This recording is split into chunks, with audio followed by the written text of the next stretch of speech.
Fy enw I yw Jelani, fi'n 27 mlwydd oed. Fi'n dod o Caerdydd, a ie, dyma fi.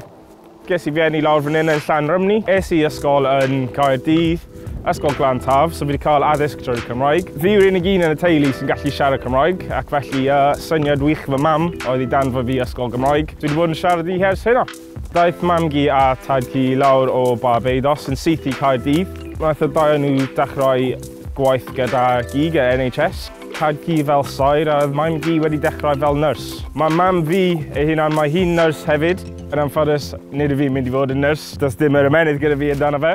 Fi'n falch iawn bod nhw wedi rhoi fi'r upbringing sydd gen I fi. Mae'r ddau o nhw yn menywod anhygoel. Mae'n bwysig iawn I fi cael fy menywod fel yna yn y bywyd. Mae'n bwysig I bawb. Profiad fi yn tyfu lan yng Nghymru fel person di sy'n gallu siarad Cymraeg. Mae'n un da, so byddai byth yn newid am unrhyw beth. Mae yna lot yn y newyddion dydau yma am pethau negyddol I wneud gyda hil. So di gael unrhyw brofiadau negyddol am bod yn person di yng Nghymru. Unrhyw beth sy'n sefyll allan yw levels o sioc sy'n dod ar y pobl pan nhw'n ffindio allan bod nhw'n gallu siarad Cymraeg. Dwi'n meddwl bod y tipyn bach yn uwch oherwydd lliw croen fi. Pan ni lawr yn Llan Steffan yn y haf gyda grŵp o ffrindiau, ni gyd yn siarad Cymraeg. Fi yw'r unig un gyda croen tywyll. A ni lawr yn siop bach na ar ochr y traeth. A ni'n meddwl cael tipyn bach o hwyl osbryd gyda pobl sy'n gweithio yn y siop. So nes I troi ffrind fi a dechrau siarad yn Cymraeg am prynu rhyw hufen ia. A mae'n ddoniol I gweld pa mor cyflym mae'r pennau pobl yn troi. Mae'n eitha neis I gweld ymateb pobl yn cael I chi'n siarad Cymraeg, person sydd ddim fel yn edrych yn traddodiadol. Mae'n rhywbeth positif. Mae'n siawns I fi gallu ymarfer Cymraeg, a mae'n siawns I nhw gallu weld bod y iaith yn cael I parhau gyda pobl. Byddwn nhw byth erioed yn y meddyliau wedi meddwl yn gallu siarad y iaith.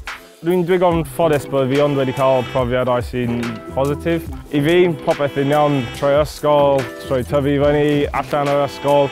I fi, mae Cymraeg yn pwysig, ond mae gyda fi ffrindiau sy'n meddwl bod yr addysg gaethon ni yn un anodd iawn a bod yn stopio chi I mynd I mewn I swyddau, I mynd I mewn I profiadau bydd pobl sy'n mynd I ysgol Saesneg yn.